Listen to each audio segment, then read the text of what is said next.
নমস্কাৰ পুনৰবাৰ আপোনালোক সকলোকে মোৰ ক্লাছলৈ বুলি স্বাগতম জনাইছোঁ। আজি মই পুনৰ আপোনালোকৰ মাজত উপস্থিত হৈছোঁ অন্য এটা ভিডিঅ' লৈ।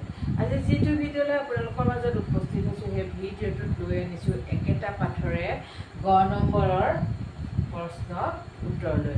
আহকচোন তেতিয়াহ'লে গ নম্বৰ প্ৰশ্নকেইটানো কি আৰু মই সেইকেইটা কেনেদৰে সলিউশ্যন কৰিছোঁ, অৰ্থাৎ সেইকেইটা কেনেদৰে উত্তৰ কৰিছোঁ আমি আলোচনা কৰোঁ। গটোৰ প্ৰথমটো দিছে দ্ৰোণী, আমাক দিছে কি আমাক মানে যিটো কৰিবলৈ দিছে উদাহৰণ দিছে কপি আৰু তাত যি দিছে কুপ্পায়াম। আমি তেনেদৰে কৰিব লাগে। দ্ৰোণী দ্ৰোণায়াম, লেখনী লেখন্যাম, ৰাজধানী ৰাজধান্যাম, কাশী কাশ্যায়াম।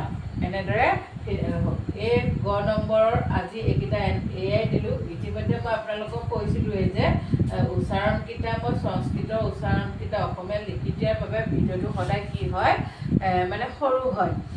যদি এইকেইটা নিদিলোহেঁতেন তেন্তে মানে কি হয় এটা ভিডিঅ' বহুত দীঘলকৈ গ'লহেঁতেন। কিন্তু মই যদি অসমীয়া সংস্কৃতৰ উচ্চাৰণটো যদি অসমীয়াত নিদিওঁ আপোনালোকে কি কৰিব নোৱাৰিব, মানে ভালদৰে বুজাব নোৱাৰিব বা মনত নাৰাখিব বা উচ্চাৰণ কৰিবলৈ অসুবিধা পাব।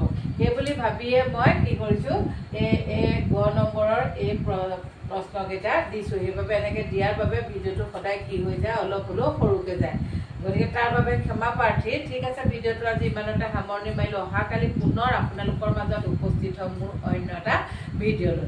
অহাকালি মোৰ অন্য এটা ভিডিঅ'ত আপোনালোক সকলোকে লগ পোৱাৰ আশাৰে আজিলৈ মোৰ ফালৰ পৰা আপোনালোক সকলোলৈকে good bye, bye bye, good night and take care.